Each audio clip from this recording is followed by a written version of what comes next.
the thing that interests me is how, through history, with people like Martin Luther King and Gandhi, how civil disobedience and nonviolent protest has been an extremely effective tool for social change and political change. And I was wondering what you think integral protesting might look like.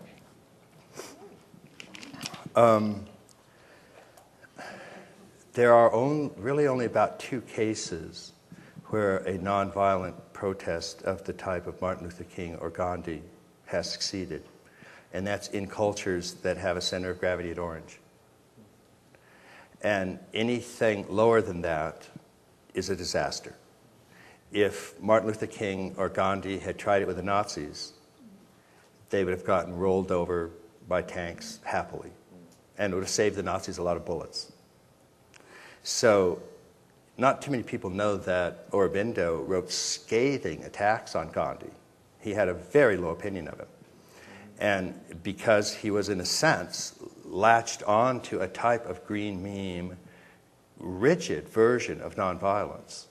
And on the one hand, you can respect, obviously, what's not to respect about certain aspects of that. These were 2 extraordinary human beings. I believe Martin Luther King Jr. I think he was more flexible than a lot of that. I think he realized that if he was in Germany, he couldn't use those tactics. But that he realized that because there was a constitution that would support the tactics he was using, that in fact it's a very, very effective way to do it. But both of those 2 protests were against a British-American system that had a very high center of gravity. If you tried it any place else, it's a prescription for disaster. So how do you protest from second tier?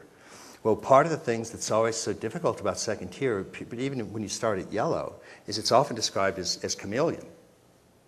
And what that means is, so you can spot somebody who's blue, or spot somebody who's red, or spot somebody who's orange or green. Sometimes even there's a uniform that, in particular cultures. Somebody's green is Patagonia and LL Bean and stuff like that. And even in Spiral Dynamics, Chris and Don say, but yellow, one day is wearing an Armani suit, the next day torn up jeans, one day is eating granola, the next day is eating McDonald's, one day is and people kind of can't figure them out, because what they're doing is they're fitting into a larger picture at any given moment, and they're doing what's appropriate at that moment. So there's no fixed, hard, rigid rule. Whereas if you take somebody who's really committed to their granola diet, and you throw them in northern Germany, they're all out of whack, because all they're going to get is pig intestines and meat. And they can starve to death while they're figuring out what they're supposed to do about this. So yellow can be very chameleon-like, and it can confuse first tier sometimes, because they'll often either think that they're being two-faced. Oh, well, I saw that person eat meat over here and eat vegetarian over here, but no, they're dressed to the hilt and their Seville suit over here, and then they're wearing jeans and beat up crap over here. So I kind of think that yellow people are being two-faced, but they're not. They're very consistently following this flex flow pattern that fits in with larger situations. So a protest movement, if you're yellow, is going to depend. If you're in a red country, you're going to have to do something that red is going to be able to hear.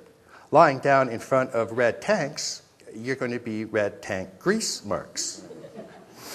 And same with blue. If you're going to protest against blue, you have to adopt the principles that blue would understand, try to even couch it.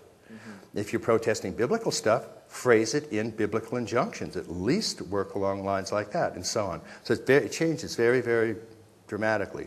Whereas green is locked into just a very rigid thing that it's going to do with a kind of harump-harumphing. And the only thing that makes green protests not quite as consistent as you would think is a standard pre-post or pre-trans fallacy, which is whoever green protests, red comes and joins them. And so you get this really wild mixture of protest, that's just unbelievable. And green, keep in mind, green is a very high development. And if you actually look at the difference between orange and green, using those in a very loose sense, Claire Graves called orange multiplistic. And that sort of, people kind of, that confuses people a little bit because they tend to think of orange as kind of, universal science or something like that. But he called it multiplistic. The previous level of blue he called absolutistic. Sometimes they call it saintly. So blue was absolutistic, orange was multiplistic, and green was relativistic. And so what happens there is you see increasing differentiation integration.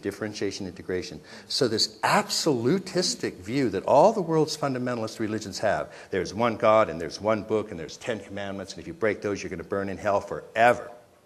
That's like, whoa, that's absolutistic, not much room for movement there. The first thing formal operational cognition does, or orange, is it starts differentiating those systems. It breaks up that crusty topsoil into different types of systems. It recognizes that there are different ways to look at things. And that's what orange does. Orange, first of all, it's introducing a third-person perspective, which blue doesn't have very much. So it's going to be able to move from ethnocentric to world-centric.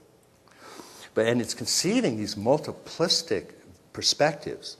Now, orange does believe that of all those perspectives, there's a better or even a best one, but it's determined by experience and experiment and pragmatic know-how. Of all these multiplistic ways of looking at it, let's go out and test them.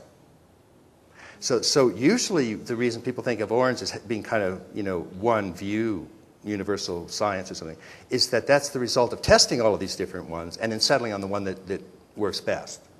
But it still is a multiplistic system. Now, the reason green is even higher, even though it has its own problems, is that it takes each of those multiplistic systems and gives them the dignity of their own truth.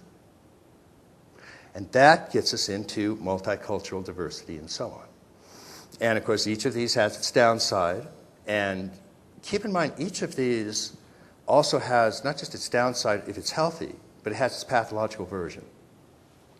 And my thesis is that very quickly after green emerged, I think about the first decade that green emerged in the early 60s, I think it was fairly healthy, and I think it very, very quickly became infested with red and other things and became the mean green meme or boomeritis or pathological versions. And I think really we've had a fairly unhealthy green for about 2 decades. And that's the thing that I most object to. But green itself is this really extraordinary increase. It is a higher level. And then it's preparatory towards the next really quantum leap, which is now that you have these multiplistic systems and they each have their own truths, now what do? Because they're incommensurate. And then so postmodernism takes its stand there, that there are multiple cultural systems and they can't even talk to each other. There's nothing common between them. In extreme forms, they can't even understand each other.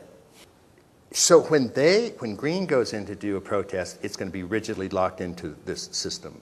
We want to get it into yellow because what yellow does is it makes connections that green couldn't see.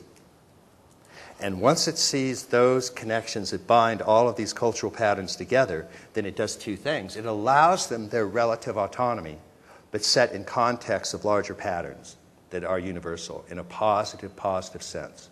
And some of the postmodernists getting out of this by reading my stuff have written me and said, I've come up with terms I like a good enough universal. And that's fine. It's sort of, they can't quite come up with universal, but good enough universal is like plausible deniability. It's like they can get out of it if somebody catches them actually saying that. So it's tailored, and it's as chameleon as the clothing or the diet or anything else.